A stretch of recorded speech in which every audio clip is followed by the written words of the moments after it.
Meine sehr verehrten Damen und Herren, liebe Freunde, in mid-December last year, a friend from Ukraine paid a visit to Vienna. Ihor Zhaloba, a historian from Chernivtsi, a university professor, a member of the Ukrainian Academy of Sciences, co-chairman of the Austrian-Ukrainian Historical Commission, president of the Pan-European Union of Ukraine, and soldier. 3 days after his 58th birthday, on February 24th, 2022, the day of the Russian invasion, he volunteered for the army. With his many contacts in several European Union countries, he could easily have gone to the West.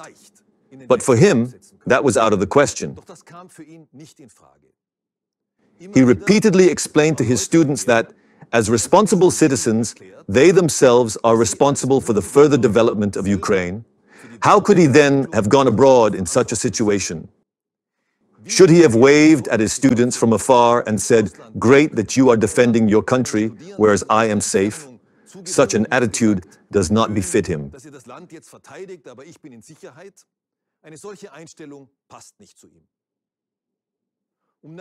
To get to Vienna, by the way, he used up his furlough. He was able to leave Ukraine with a special permit. After almost 2 years as an ordinary soldier at the front, nobody would assume that he would leave for good. Why am I mentioning this story? The title of this year's Speech on the Future of Europe is Assuming Responsibility with Courage. This also is the motto I have chosen for this year's work with my colleagues and the organizations in which I have assumed tasks.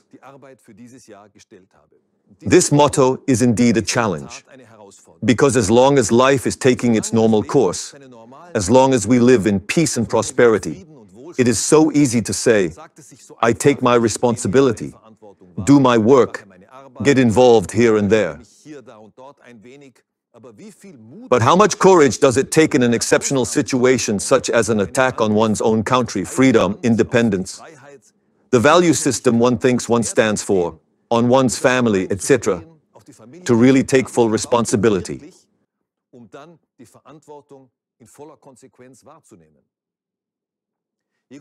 Ihor Zhaloba made something else very clear in the talks, lectures, and interviews in Vienna.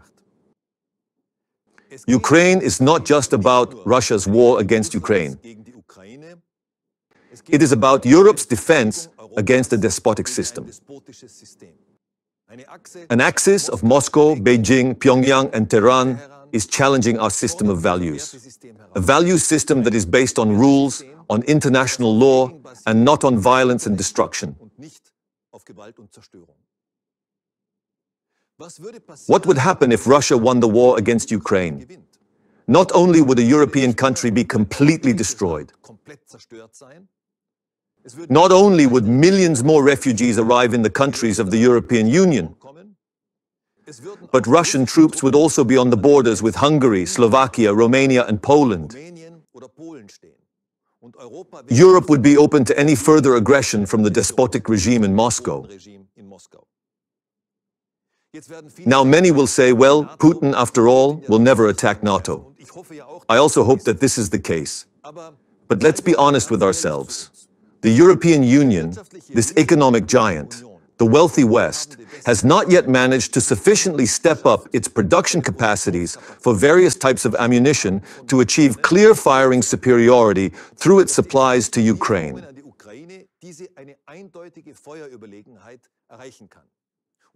And I'm not even talking about delivering modern weapon systems allowing Ukraine to gain technological superiority on the battlefield.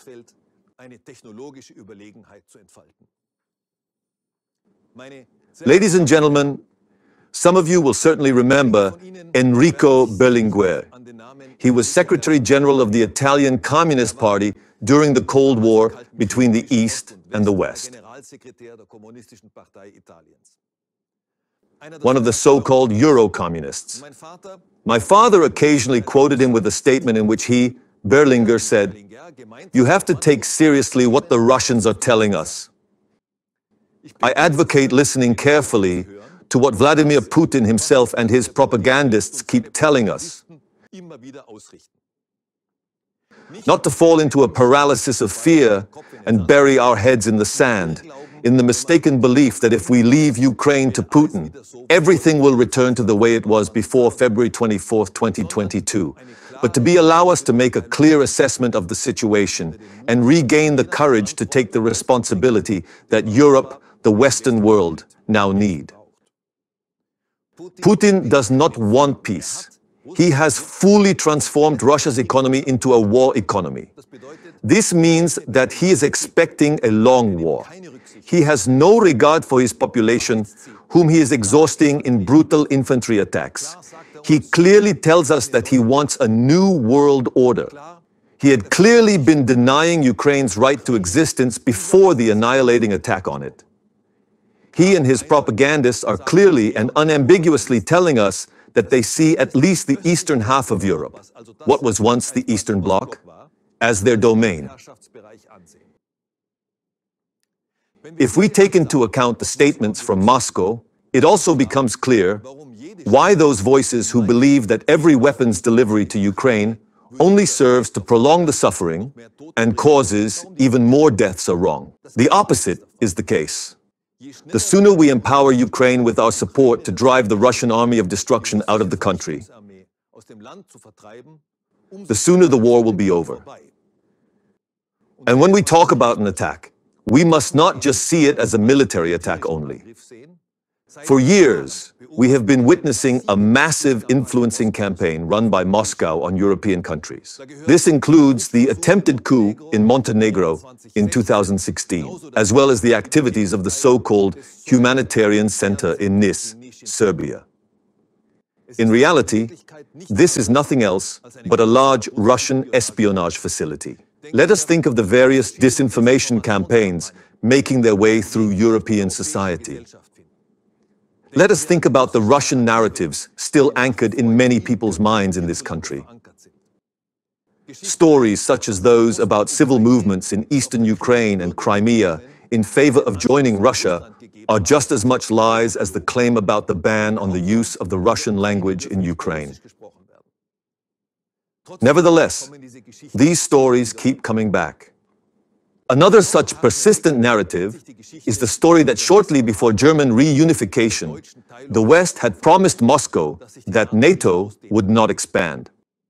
Even though correspondents on state broadcasters and journalists in high-circulation newspapers keep repeating these narratives, they are and remain false. They are and remain Russian disinformation. Such a promise would have been nothing else but a new Hitler-Stalin pact, dividing Europe into two spheres of influence. After all, the countries that gained their freedom and independence as a result of the dissolution of the Iron Curtain, the Warsaw Pact, and the Soviet Union did have the choice, either continuing in a pact with Moscow or joining the EU and NATO to ensure security, the rule of law, democracy, freedom, and a market economy. It was precisely this non-alliance status that was enshrined in various treaties, in some cases even with the Soviet Union. Anyone claiming otherwise is either ignorant or a liar. In either case, we must combat these narratives because they are part of the destabilization of our free and democratic order based on the rule of law. We must also take a clear stance against all those parties who delude us into believing that a peace treaty can be signed with the Putin government. Many politicians probably believed this after Moscow's war against Georgia in 2008 and after the start of the war against Ukraine in 2014. The fact is, however, that Putin has broken every treaty and has only used every breach to prepare for the next aggression. You don't necessarily have to be a fan of Ukrainian President Zelensky, and I have also criticized him. I don't consider all of his decisions wise.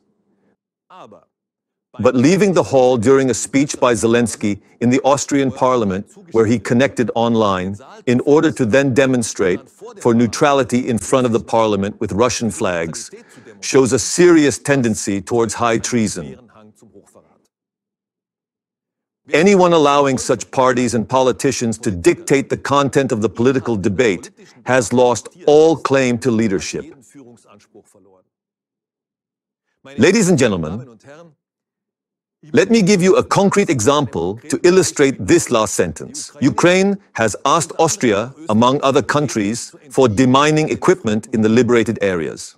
One party, which has an agreement with Putin's party, used this request to distort the facts to the effect that Ukraine was asking Austria to send soldiers to demine the front line. Instead of confronting this brazen lie with utmost severity, the Austrian federal government stated that sending soldiers was out of the question for reasons of neutrality. This is no way to take political responsibility. There was never any talk from the Ukrainian side of sending soldiers to Ukraine. And the deployment of demining equipment for liberated areas does not contradict neutrality. And since neutrality has now been mentioned, I would like to also touch upon it briefly. It is widely known that I am not a fan of neutrality. It is also well known that Austrian neutrality is a concept from the period after the Second World War. Since then, the geopolitical situation has changed drastically, and I therefore consider the concept of Austrian neutrality obsolete. It should also be known that neutrality offers no protection against military aggression. The examples from Belgium to Cambodia to Ukraine plentiful. But to put it in a nutshell, Austrian neutrality consists of only two things. Firstly, Austria does not join any military alliance. Secondly, no foreign troops are stationed on Austrian soil. It would be an enormous gain in quality for the political debate in this country if people decided to accept these facts and not use the concept of neutrality for conveying ersatz religious content. It is precisely this increase in quality in the political debate that we will need. The European Parliament will be elected in June. And Austria and other countries will also elect their national parliaments in the course of this year. Many people still have the impression that the European Parliament is not that important. In European elections, political parties tend to focus on national or even local issues. Voters use the European elections to get one over on their national government or to confirm it. This is short-sighted. The European Parliament is a co-legislator at EU level. If someone now comes up with the objection that the European Parliament is not a real parliament because it lacks the right of initiative, then that is formally correct. However, it does not change the fact that it is a co-legislator. Apart from the fact that most national parliaments mainly vote on government bills, which is not exactly an argument for the necessity of the right of initiative. The composition of the European Parliament will determine whether the European Union will develop into the geopolitical player we need due to the global situation if, as Europeans, we still want to have a say on the world's political stage.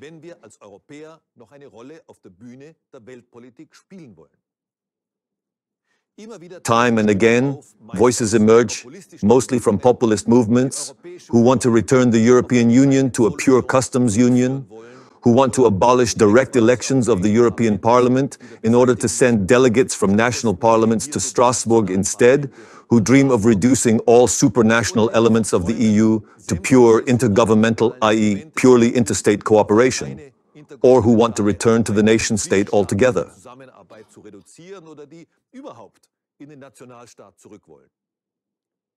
Ladies and gentlemen, we no longer live in the 1950s. The world has moved on since then. This return to the nation-state can perhaps be compared with Germany's petty statehood more than 200 years ago. Then came Napoleon. You all know the consequences, including Prussian militarism, which did nothing good for Europe. Today, the threat no longer is Prussian militarism.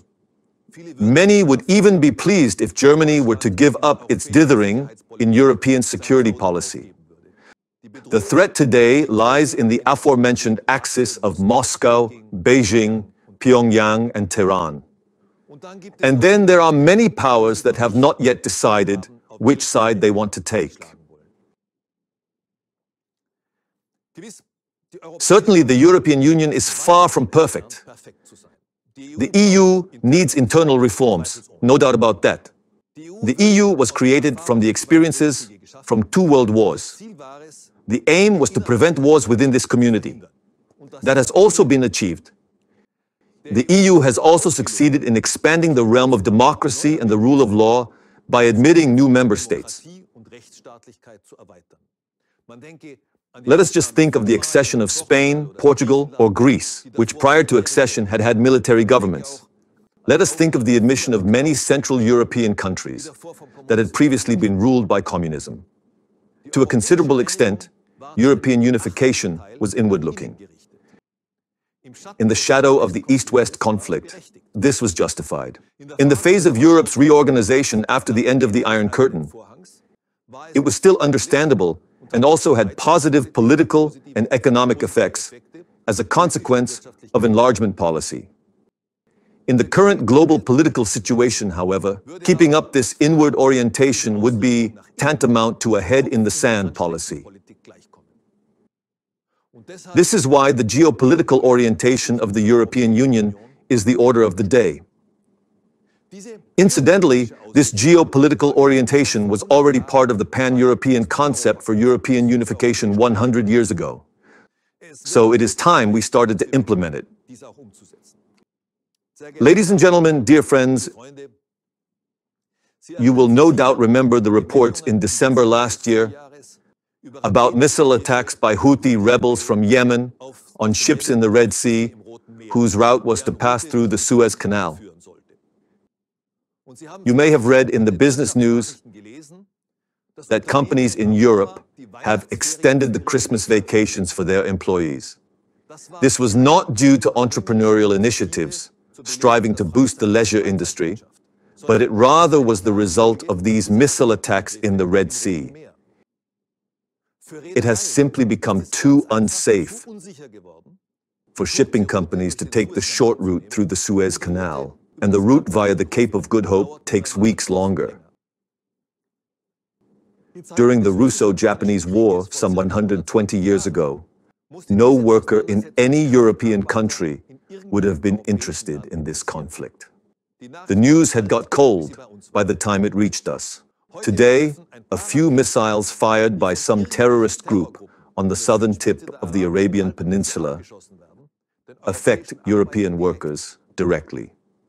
Looking at the world map and the events taking place around the globe now is part of the basic tools of the political trade.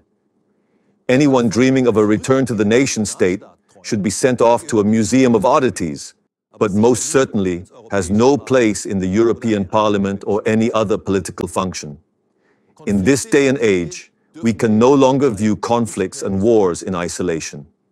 The attacks in the Red Sea are directly linked to the Middle East conflict, which developed into a brutal war at the beginning of October last year. Some of the drone attacks on Israeli cities are being carried out with the same drones used to attack Ukrainian cities. Hamas's terror troops have received some of their training from the same mercenary group that so bloodily conquered Bakhmut and which carries out its terror in African countries on the direct orders of the Kremlin. When I am mentioning this war in the Middle East, it is not because I can present you with a solution now, but because it is just one example for why it is necessary for the European Union to decide on its geopolitical orientation. A closer look at this Middle East conflict, this war, would also go beyond the scope of this speech, which focuses on Europe, but not on an isolated view of Europe. A year ago, in this speech on the future of Europe, which was entitled Security Through Unity at the time, I focused on China. In our dealings with China, we also need this courage to take responsibility, which is the motto of that speech. Many politicians in Europe still do not seem to realize that, firstly, China is ruled by a totalitarian communist regime, which, secondly, is striving to become the world's #1 power, and thirdly, clearly states that it wants to incorporate Taiwan, even by military means, if necessary. The example of Hong Kong shows us very clearly that communists are very flexible when it comes to agreements, but then are adamant in imposing their own system. The totalitarian communist regime in Beijing is pursuing a strategy that challenges our familiar system of civil and political freedoms, the system of human rights. When China speaks of human rights, it means its own version of human rights, which is clearly at odds with the international order. China is trying to create a new international order with its own ideology. The extent of China's influence here has already been shown when individual EU countries blocked a clear EU stance towards China.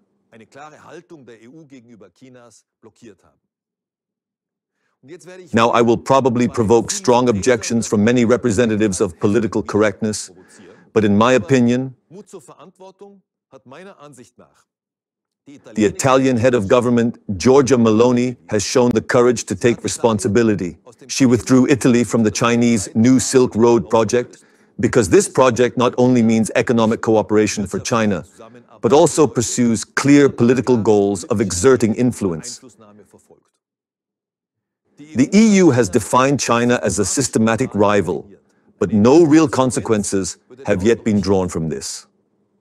There are still too many European politicians and ex-politicians sitting in Chinese lobby organizations, just as it was, and probably still is, common for many ex-politicians to be on Russian payrolls. Europe, the European Union, must refocus on its own strengths. One of these strengths is the rule of law. Despotism, totalitarianism, and the complete ideologization of politics stand in stark contrast to the principle of the rule of law. The rule of law means that everyone is bound by the law, regardless of whether they are king or beggar, man or woman, rich or poor, and whatever other comparisons there may be. The rule of law has made private property possible. Private property has in turn created the prosperity that for a long time made Europe one of the leading powers. The rule of law means assuming responsibility for one's actions. Responsibility in turn makes freedom possible, because only those who are prepared to bear responsibility can be free.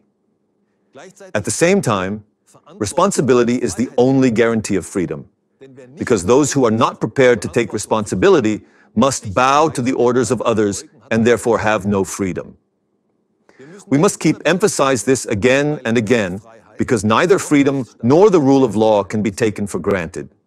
The temptations of convenience are just as dangerous here as those of exercising power. It is precisely this principle of the rule of law that is often distorted at European level today, not only through the influence of despotic and totalitarian systems, but very much through a conflict between statist and paternalistic ideologues on the one hand and the idea of freedom on the other. One could also speak of a conflict between the primacy of politics on the one hand and the primacy of law on the other. The essence of the liberal constitutional state, after all, is not the enforcement of specific concepts of happiness and welfare for all imposed by the government. The task of the liberal constitutional state is to guarantee justice and freedom. This idea of the liberal constitutional state is the best and most effective protection against the massive polarization that characterizes our society in Europe today. An ideology that follows the primacy of politics claims that it has the right to regulate everything. Indeed, that it is able to regulate everything. The more politicians keep doing this, however, the deeper the conflict with law becomes. This conflict is becoming ever more acute because it is less and less the rule of law that governs, but rather the balance of power. In the long term, this conflict is detrimental to Europe. This rule of law, which protects justice and freedom and does not impose a particular ideology on everyone, is still the outstanding feature of Europe's attractiveness, the EU. When countries aspire to join the European Union today, they do not do so because they want to submit to a paternalistic state, but because they are striving for justice and freedom and the prosperity that created by it. Ukrainians know despotism and totalitarianism from the time of Moscow's rule. The Albanians know it from the time of communism, as do the peoples of the former Yugoslavia. It is precisely for this reason that the European Union's enlargement policy is one of its strengths, which must be used strategically. One of these enlargement processes has been going on for 20 years now, but without making any real progress.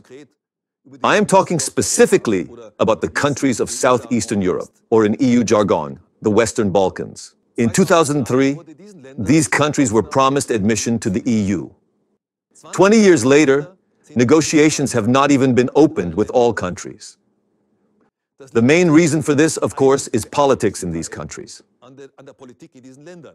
Montenegro, for one, has seen times when it was more determined in its accession negotiations than it is now.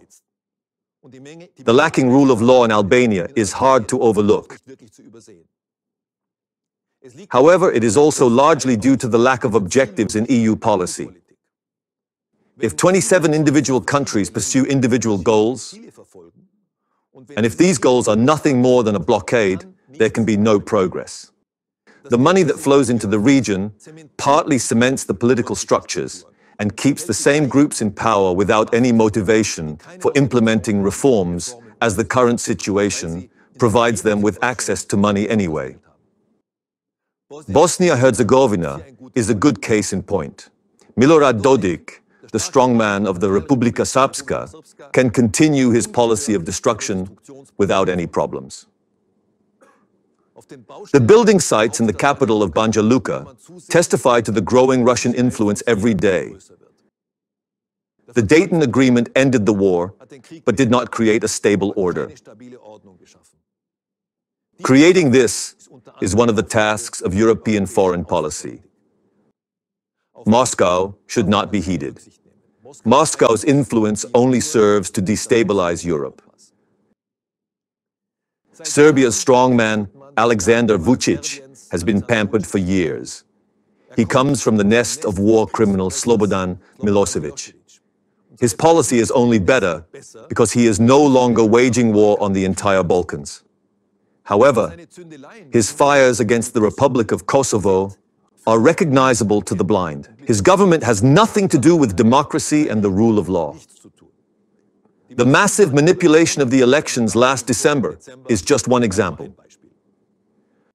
Vučić is closer to Moscow than to the European Union. The aforementioned espionage center in Nice is just one example. The country's pro-Russian media landscape is another. The Republic of Kosovo, on the other hand, is clearly positioned towards the West. Now, finally, after countless delays, blockades, and broken promises by EU countries, Kosovars no longer need visas to travel. This example shows how to stall friends and coddle foes. Let us remember the attacks by Serbian terrorists on the NATO protection force in Kosovo at the end of May last year. Numerous NATO soldiers were injured, some of them permanently. What happened? Sanctions were imposed on Kosovo. Something is wrong. I am by no means trying to portray the Kosovo government as flawless. Prime Minister Albin Kurti is known as a nationalist and provocateur. But that in no way justifies the kid gloves with which Vučić and his system are being treated. Serbia will have to decide whether it wants to join the EU or whether it wants to be a Russian or Chinese outpost in the Balkans. The EU must react accordingly. There have also been decisions in the recent past that show that the European Union is quite capable of taking the right geopolitical decisions. Specifically, I am thinking of the candidate status for Ukraine, the decision to open accession negotiations with Ukraine and Moldova, and the candidate status for Georgia. However, the fact that the decision could only be brought about by a trick, because one country objected, shows how difficult it is to implement this geopolitical dimension of the European Union. For a long time, these countries were part of the so-called neighborhood policy, which ruled out accession. The desire of these countries to join the EU shows us how attractive the EU still is today. We must nurture this geopolitical plant so that it can grow. Ladies and gentlemen, dear friends, when we talk about Ukraine, Georgia, and Moldova, we are talking about a region in which the future relationship between Europe and Russia will be decided. All three of these countries have experienced Moscow's rule. All three countries are striving to join the European Union on the basis of precisely this experience. They are looking for freedom, democracy, the rule of law, a free economy. They want to get away from Moscow-style despotism. I would like to mention another country at this point, namely Armenia. The country was long regarded as a loyal ally of Moscow. Historically, this has to do with the country's Christian tradition, among other things. In particular, the genocide of the Armenians by the Young Turks during the First World War made this bond last so long. For a long time, Armenians wanted to believe that Russia was a protective power for them, especially in the conflict with Azerbaijan. The fact that Armenia made a serious mistake here is slowly beginning to be understood in the country. While Russian influence via the security apparatus still remains very strong, forces are beginning to form among the population and also in some political circles that are demanding a clear European orientation for the country. The government has taken some small steps, for example, by committing to Ukrainian independence. The European Union has a strong mission in Armenia and will hopefully focus even more attention on this region in its foreign policy. The term European foreign policy has already been used several times in this speech. This brings me back to a demand that I have repeatedly made in my speeches and that I will continue to make. Europe, the European Union, needs genuine European foreign policy. European foreign policy does not just mean coordinating the foreign policy of 27 member states by the High Representative for the Common Foreign and Security Policy, but an EU foreign ministry headed by a foreign minister. To achieve this, we need a core European constitution enshrining precisely this foreign policy competence for the European Union.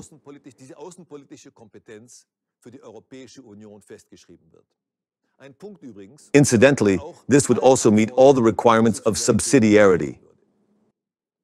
Just as every foreign minister is now subject to the parliamentary control of his or her country, an EU foreign minister would be subject to the parliamentary control of the European Parliament, directly elected by the citizens of the EU. This is precisely the question of sovereignty that many national egoists like to talk about. Because sovereignty, ladies and gentlemen, in this specific case, means the ability to act and shape. The potential of a European foreign policy would bring clear added value compared to a purely nation-state policy.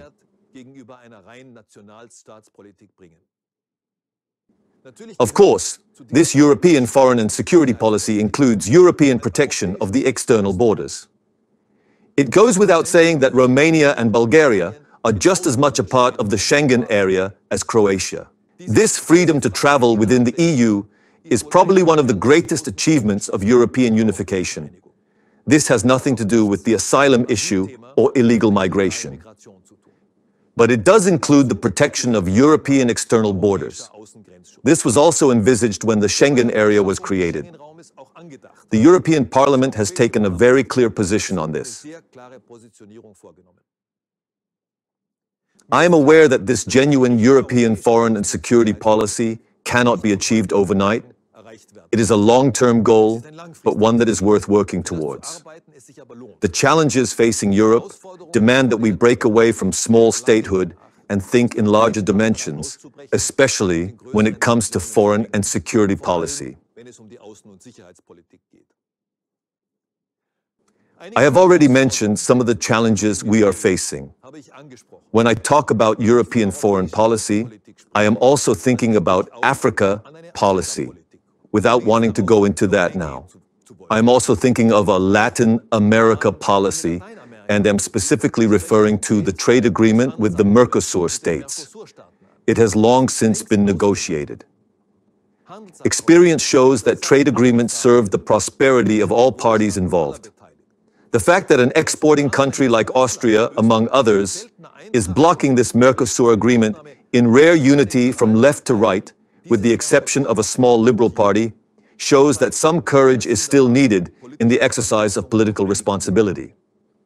Ladies and gentlemen, dear friends, at the beginning of this speech, I mentioned the example of Ihor Jaloba, who teaches his students to take responsibility for their own future. I would like to take up this idea again at the end. Today, we are at the beginning of a year in which there are several elections. The European Parliament is being re-elected, and in countries like Austria, but also in other countries, elections are also being held at national level. In a democracy, we cannot hand over responsibility. Democracy requires each of us to take political responsibility ourselves. In a small dispute I had some time ago, the saying came up, "The wiser gives way." Many people probably remember this saying from their childhood, when they were told precisely that by their parents. The full version is, "The wiser gives in, the fool falls into the stream." But if the fools one don't fall into the stream and the clever give in, this leads to the rule of the fools. That is why we must bring our issues into the debate on the European elections.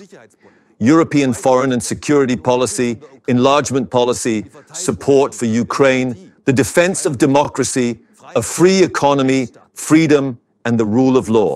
We must not allow the populists to dictate the issues here, and we must not allow ourselves to be represented by politicians who lack the courage to take responsibility and who are too lazy to accept the necessary challenges. That is my request to you. Let us show that we are prepared to take political responsibility for a free Europe.